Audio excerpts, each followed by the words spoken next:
আমি তো টাকা দিয়ে আপনাদেরকে নিয়েছি, নিশ্চয়ই আমি আপনাদের জন্য কিছু ভালো কাজ করেছি, নিশ্চয়ই আমি মানুষের সোয়াব আনিয়েছি, কারো একটু দোয়া করেছি, অভাব একটু করতে পারি। যার মহব্বতে, যে মহব্বতে আপনারা 18 বছর পরেও আপনারা আমার জন্য এখানে উপস্থিত হয়। তার ছেলেমেয়েরা পাচ্ছে, তার সম্পত্তি তার ছেলেমেয়েরা ভোগ করতে পারছে, তার ব্যাংকের অ্যাকাউন্টের টাকা তারা উত্তোলন করতে পারছে না।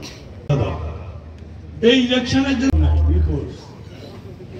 তো ইলিয়াস আলীর সন্তানরা মাফ করবে, আপনি কেন মাফ করবেন? অনেকে মাফ করে দিচ্ছে। যাই হোক, এসব বলে